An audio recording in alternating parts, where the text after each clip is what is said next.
I still remember the exact moment when the life I had built came crashing down, not with a scream or a fight, but with the sterile click of a boardroom door closing behind me. I was 34 years old, married for 8 years, and had dedicated nearly a decade of my life to a company I had helped build from the ground up. That company wasn't just a job for me. It was my brainchild, my dream, my blood and sweat poured into lines of code and sleepless nights. And yet, with a single signed document, I was erased from it. The man who delivered that verdict wasn't a stranger, wasn't some cold executive who never knew my worth. He was my husband, my partner, the man who once swore under the stars that he would protect me, cherish me, and fight beside me for every dream we wanted to chase together. Instead, he looked me in the eyes across the glossy boardroom table and said the words that will haunt me forever: "You're terminated effective immediately." At first, I thought it was some kind of sick joke. I even let out a bitter laugh, waiting for him to smirk, to wink, to tell me that this was just a test of my loyalty or resilience. But there was no wink. There was no smirk. Only the steady gaze of a man who had already chosen another path, one that didn't include me. The papers slid across the table, neat and unforgiving. My name, my role. The termination clause all stamped in ink that bled into the edges of my vision. My ears rang, my chest tightened. I wanted to scream his name, to demand an explanation, but my throat locked. It wasn't until I saw her standing by the glass wall of the boardroom pretending to study her manicure that I understood everything. His mistress. Young, sleek, with a smile so sharp it could slice through glass. She didn't need to gloat. Her presence was enough. I watched the way his eyes flickered to her, the subtle curve of his lips when she brushed a strand of hair from her face. It was then I realized he hadn't just fired me as an employee. He had replaced me as a wife, as a partner, as a piece of his life he no longer wanted. Something inside me cracked that day. I walked out of that office in a haze, the world spinning around me in cruel clarity. The city's noise roared in my ears, car horns and footsteps and chatter blending into a single merciless sound. I clutched the termination papers against my chest as if they were evidence of a crime. And maybe they were. Not just a crime against me, but against the woman I once believed myself to be, the woman who thought love and loyalty could withstand temptation and greed. I couldn't go home that night. The house we had shared, the one filled with photographs of vacations and anniversaries, felt like a coffin now. Every frame on the wall would mock me, every memory would burn. Instead, I wandered the streets until the sky darkened and the street lamps hummed to life. I ended up in a small cafe near the river, sitting in the corner booth with a cup of coffee that went cold in my hands. That was the night I let myself grieve, not just for the marriage that had died, but for the version of myself that had been betrayed. I cried silently, tears dripping onto the termination letter, smudging the ink. I felt the weight of humiliation, the sting of betrayal, the hollow ache of abandonment. But beneath it all, something else stirred, something dark, something quiet, something that had been sleeping in me for years. It wasn't rage yet, not quite. It was more like a whisper, a reminder that I wasn't powerless. Because what they had forgotten, was that I wasn't just a wife. I wasn't just an employee. I was the architect of the very empire he sat upon, the code that powered his million-dollar contracts, the systems that ensured every dollar flowed into his bank account, the security that kept competitors at bay. Those were my creations. My fingerprints were in every line, every algorithm, every hidden corner of the company's digital skeleton. And I had built more than he ever knew. I had built back doors, not out of malice, not originally. They were safety net safeguards for me in case of sabotage, in case of theft. As a woman in tech, I had learned early on to protect myself, to ensure that no one could take my work and erase me from it. He never knew about them because he never cared enough to look. He was the face of the company, the CEO, in the tailored suit, shaking hands and making speeches. I was the backbone, the invisible engine humming beneath the surface. And now, sitting in that cafe with the taste of betrayal bitter on my tongue, I realized those safeguards weren't just protection anymore, they were weapons. I didn't decide that night to destroy him.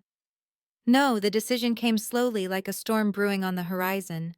For weeks I drifted between numbness and fury, between despair and cold calculation.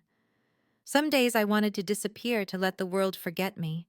But other days the thought of his smug smile, his mistress at his side, his empire flourishing without me, it lit a fire in my chest that refused to go out. The day I saw the two of them together in public, his hand on the small of her back, her laughter ringing like victory bells, I made my choice. Revenge wouldn't be loud. It wouldn't be messy. It would be precise, surgical, the kind of revenge that didn't just bruise, but bled a man dry from the inside out. I began revisiting my old code, the hidden strings and secret keys I had buried deep within the company's systems. Every late night, every stolen hour, I unraveled the tapestry of his empire thread by thread. I left no trace, no fingerprint. To the world, it would look like collapse, like the sudden and inexplicable implosion of a kingdom built too hastily on greed. And all the while, I imagined the look on his face when he realized what had happened. The panic in his eyes, the disbelief that the wife he had discarded, the woman he had humiliated, was the one who held the detonator all along. But before I could pull the trigger, I had to face something harder. Myself. I lay awake at night staring at the ceiling, asking questions I wasn't ready to answer. Would revenge heal me? Would it give me back the years he stole, the love he betrayed? Or would it turn me into something I no longer recognized? Yet every time doubt crept in, I remembered the way he looked at her, the way he chose her over me, without hesitation, without shame. And the whisper inside me grew louder. This wasn't just about him anymore.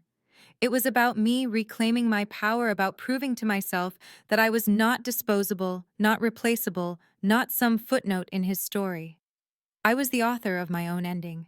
And so, with trembling hands and a heart pounding like war drums, I prepared to dismantle the empire I had built, not out of weakness, but out of strength. Because sometimes the only way to rise again is to burn everything down first. I didn't strike right away. Revenge isn't a firecracker. It's a slow fuse winding through shadows, waiting for the exact moment to ignite. And I wanted the explosion to be undeniable, unforgettable. The weeks that followed my termination were filled with a strange duality. To the outside world, I was a ghost of myself, quiet, withdrawn, just another woman discarded by a powerful man for someone younger, prettier. I let them believe it.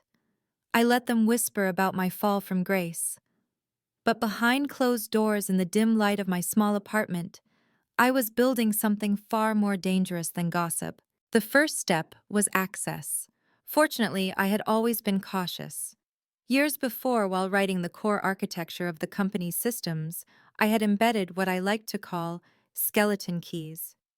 They weren't obvious, hidden deep in encrypted layers that looked like routine functions. Only I knew how to untangle them. Only I knew the precise sequences that would unlock doors even the best cybersecurity teams wouldn't notice. When I tested the first back door, my hands trembled.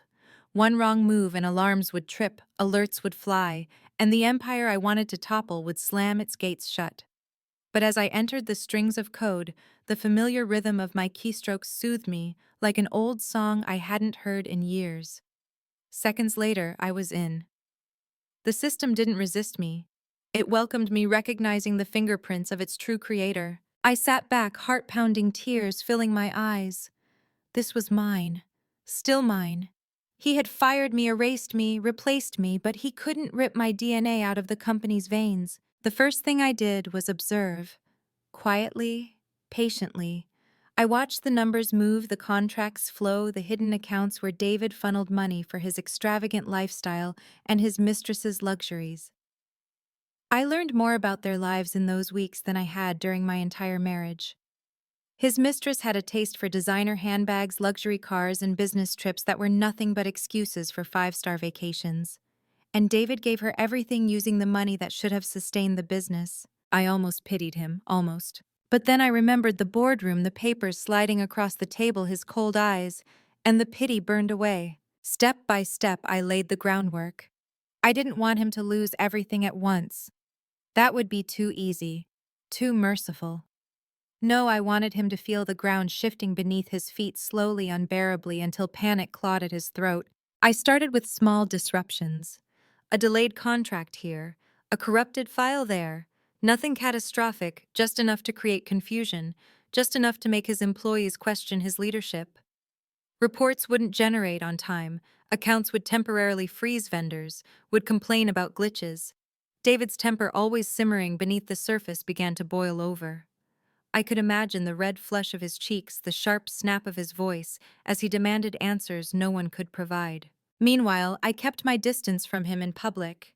I knew if he saw me thriving, or worse, smiling, it would agitate him. So I stayed quiet, invisible, while his empire started to bleed. The second phase was financial. Through my back doors, I traced hidden funds accounts, offshore money, siphoned into shadowy investments. One by one, I began rerouting them subtly, so subtly he wouldn't notice at first. A few $1,000s here, a few 100,000 there.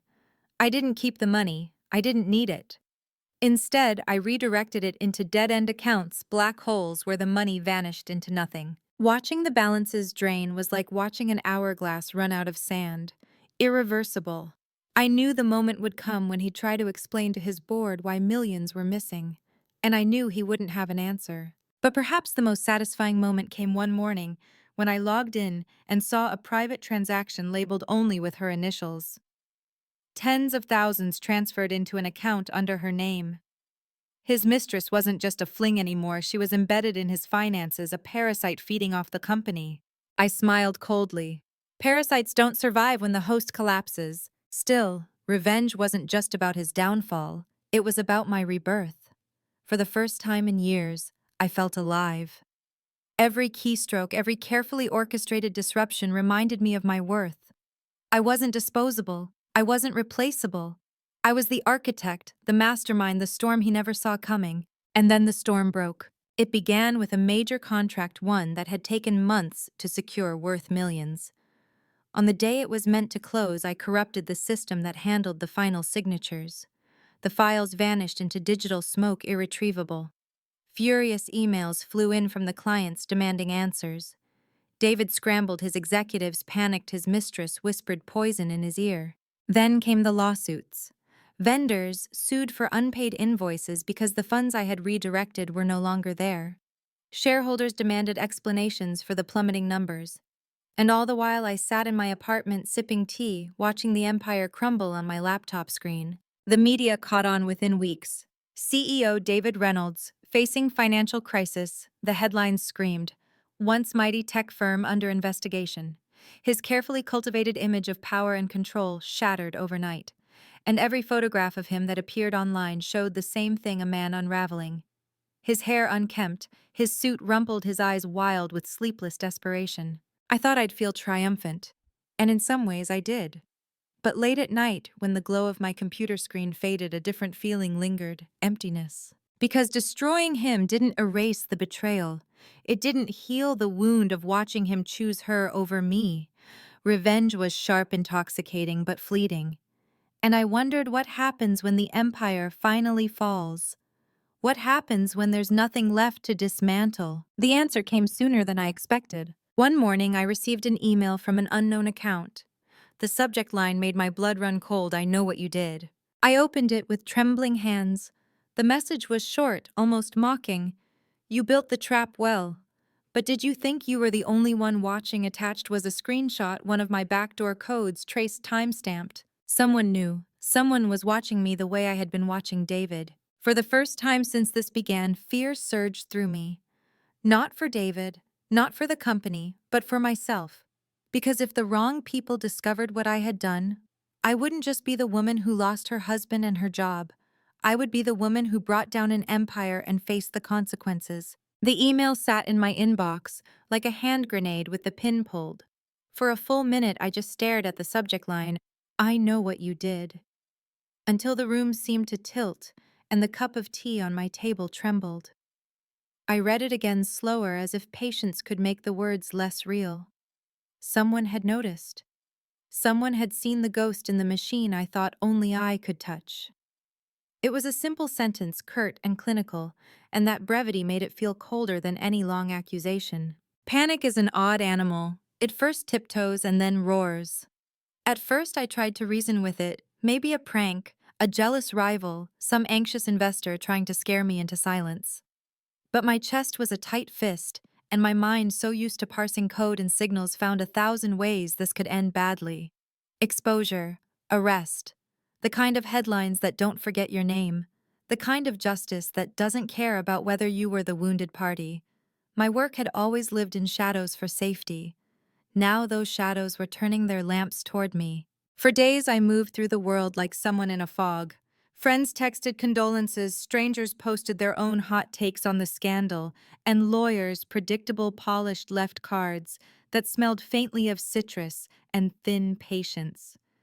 I read the news obsessively, searching faces, checking bylines, trying to pin down who might be watching me.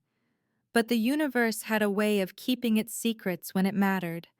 The company's stock dipped and then plummeted. Headlines screamed about mismanagement and trust betrayed. David's public persona, slick and invincible, was dissolving into something more human and more grotesque, a man stripped of dignity on the front pages.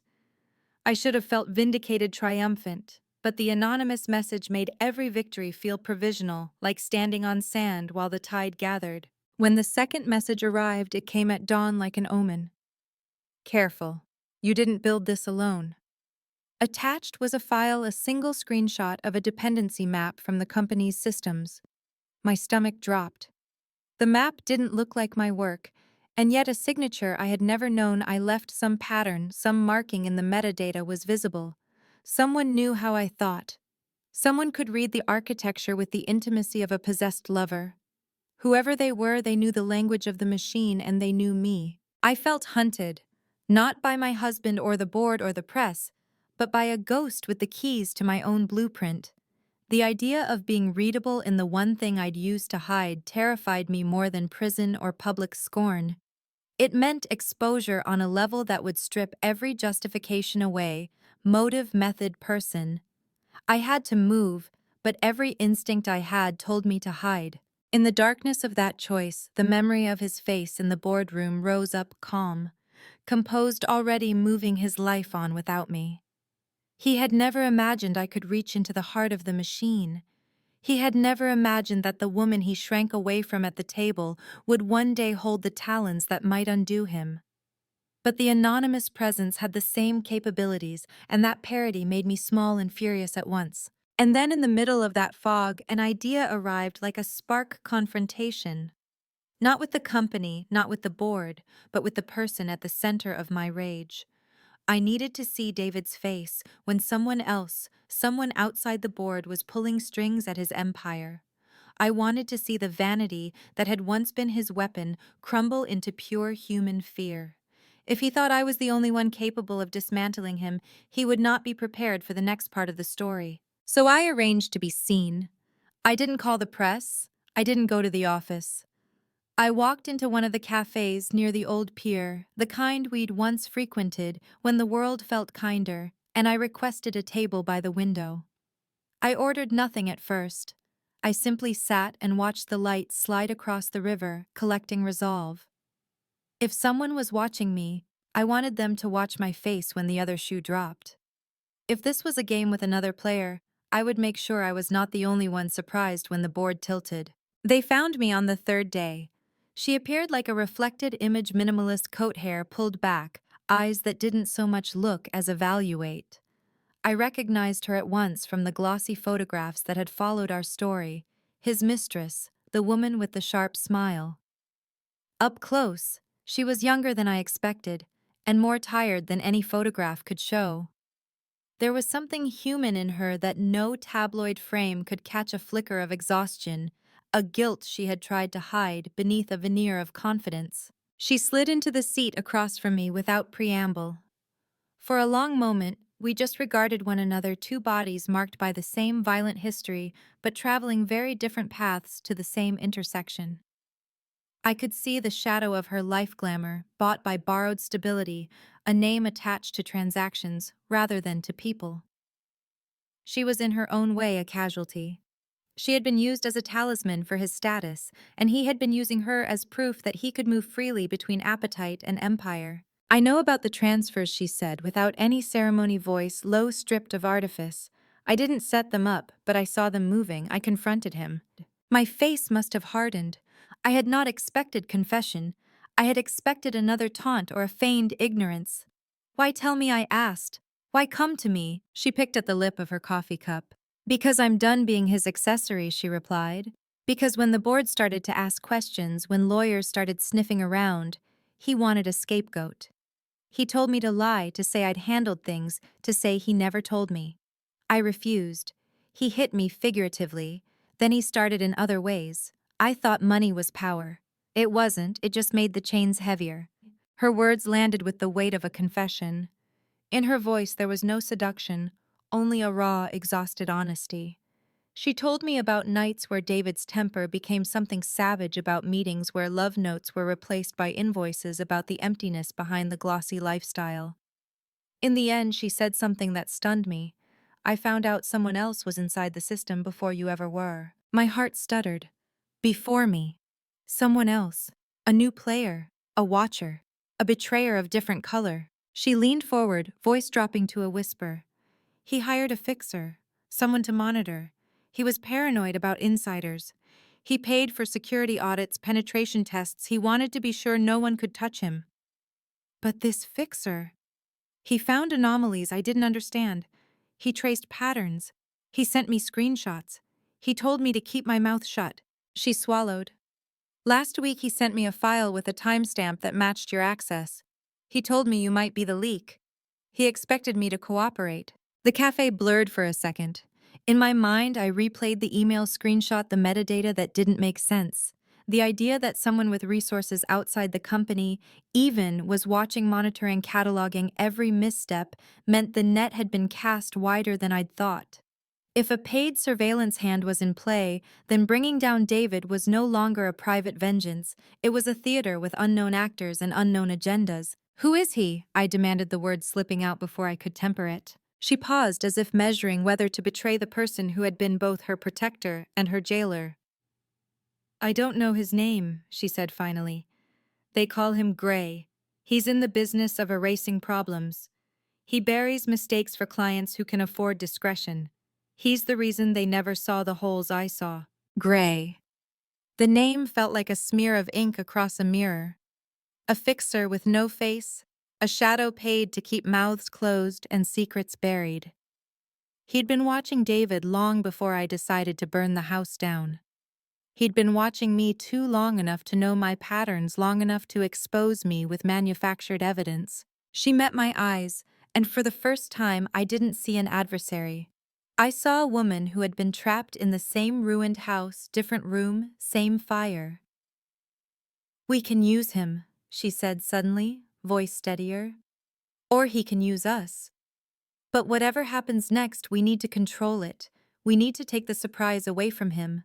The simplicity of her proposal, collusion with the other woman, not to share a man, but to unmask the man who had used them both, hit me like a cold wave. Every plan I'd nurtured changed shape in that instant. The anonymous watcher, the screenshot with its accusing metadata, the fixer called Gray, it all suggested that the battlefield was larger and more dangerous than I'd imagined.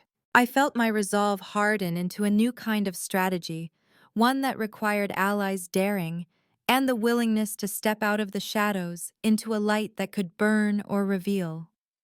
The stakes had risen, the players had multiplied.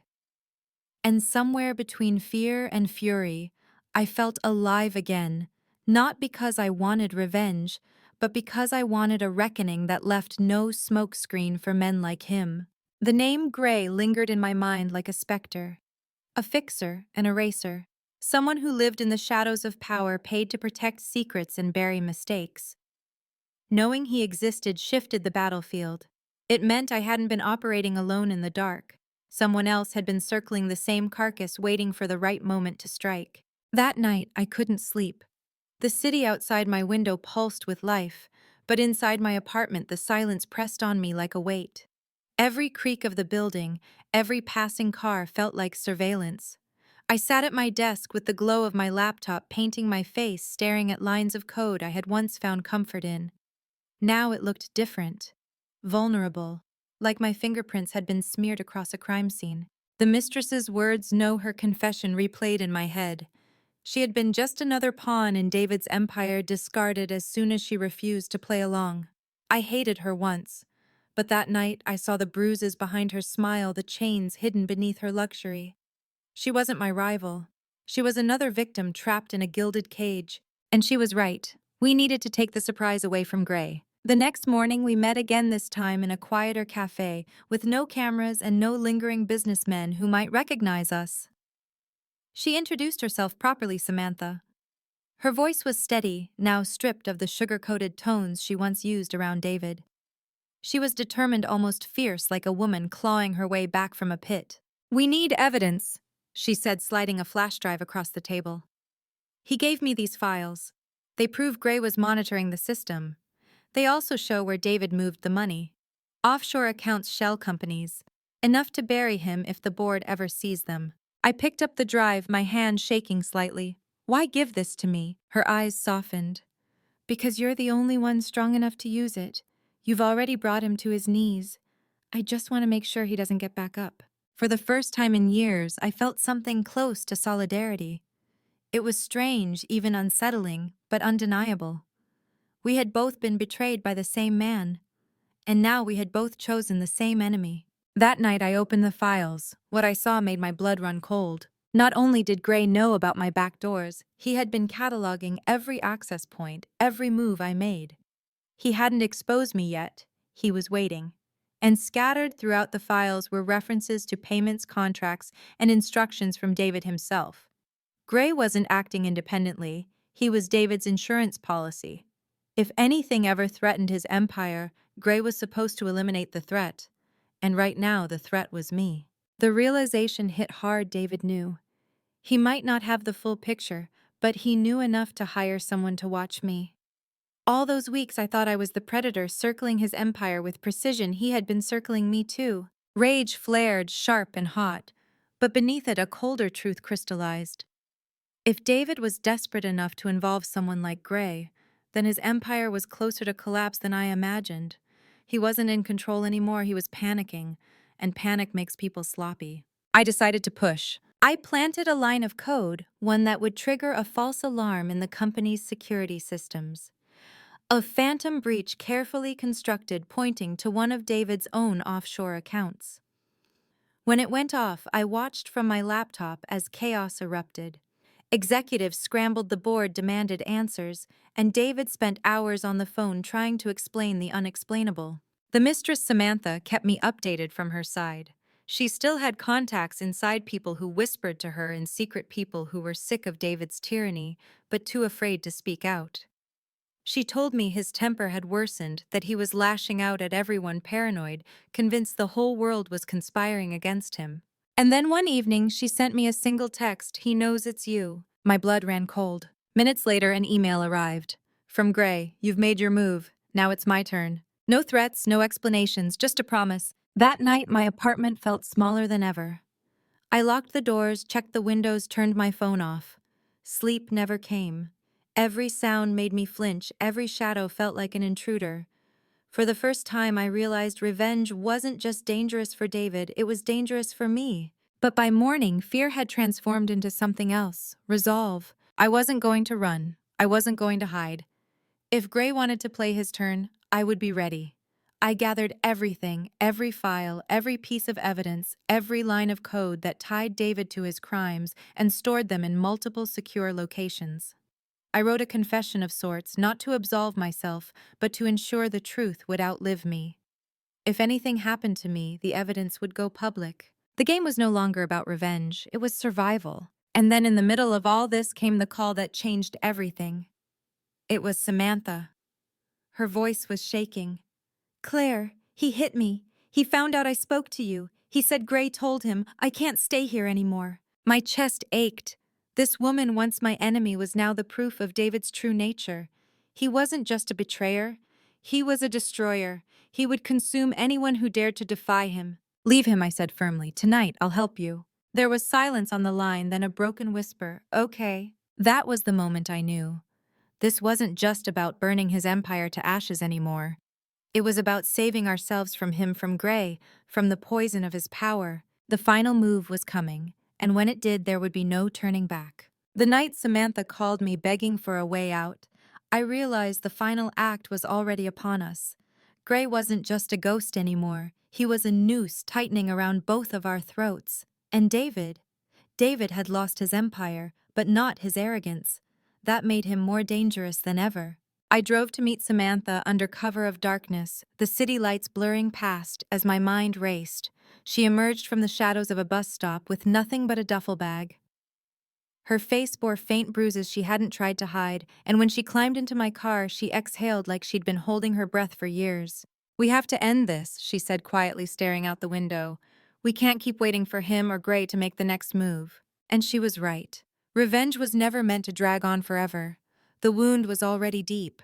Now it was time to cauterize it. Back in my apartment, we spread everything across the table. The files from Samantha's flash drive, the back doors I had built, the evidence of David's fraud. It was enough to destroy him 10 times over. But Gray's presence hung over us, a reminder that evidence was useless if someone erased it before it reached daylight. "Then we don't go through the company," I said, my voice firm. "We go public, directly." It was reckless, dangerous. But the more I thought about it, the more it made sense.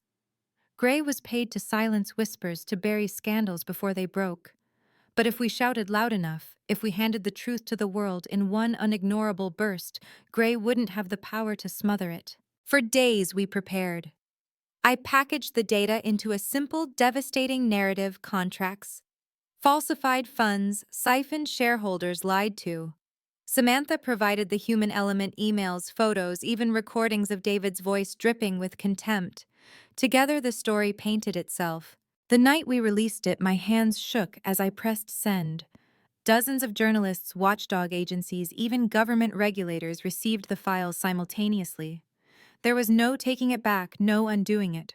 And then the silence before the storm. By dawn, the first headline appeared: Tech CEO under fire, evidence of massive fraud emerges. By noon, the story was everywhere. News anchors recited his crimes in clipped tones, analysts dissected the collapse of his empire, investors demanded answers. David's face, once a symbol of sleek success, was plastered on every screen as the embodiment of greed and betrayal. But the most telling moment came that evening, when he appeared on live television for an emergency statement. I sat in my apartment with Samantha beside me, both of us breathless, watching him stumble through excuses, denial, rage. Sweat beaded on his forehead, his voice cracked under the weight of lies.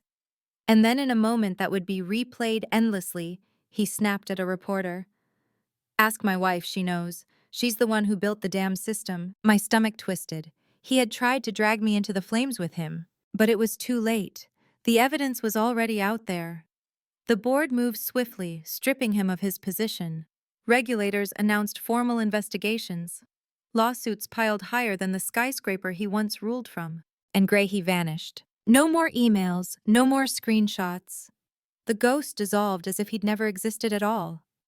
Perhaps he had been paid off, perhaps he had chosen to cut his losses. All I knew was that silence for once was on my side. In the days that followed, Samantha and I lived like fugitives in plain sight, waiting for the backlash, for the retaliation. But instead of enemies, we found unlikely allies. People reached out: former employees he had bullied, investors he had cheated, even women he had used. Each message was a thread in a tapestry of truth that no fixer could erase. For the first time in years, I felt something I hadn't expected to feel again: free. The company filed for bankruptcy within months. David himself faced charges that stripped him of everything: the mansions, the cars, even the mistress he had once flaunted. And when I saw his face again, it wasn't on the front page of Forbes, but in a mugshot, his eyes hollow, his arrogance finally extinguished. I thought I would feel triumph. I thought I would laugh. Instead, I cried. Not for him, but for me. For the woman I had been when I walked into that boardroom, naive and trusting. For the years I had lost believing that love was stronger than greed. For the version of myself I had to kill in order to survive. Samantha sat with me as I wept. She didn't say anything, didn't try to comfort me with cliches. She just held my hand the way sisters might, the way women who have been through fire understand each other without words. And in that silence, I realized something. Revenge doesn't heal, it doesn't erase betrayal, but it does something else. It clears the ashes so something new can grow. The empire was gone, David was gone, Gray was gone, and me, I was still here, scarred but standing. So when I look back now, I don't remember the headlines or the chaos. I remember the moment I chose not to be silent, the moment I chose to fight back, the moment I realized my power had never been tied to him, it had always been mine. To anyone watching this, carrying your own wounds, you are not disposable. You are not powerless. You are not defined by the people who betrayed you. Your strength might be buried under pain, but it's there waiting. And when you decide to rise, no one, not even the most powerful, can stop you. If my story resonated with you, please like, share, and subscribe. And leave a comment. I want to hear your stories too, because none of us should carry our pain in silence.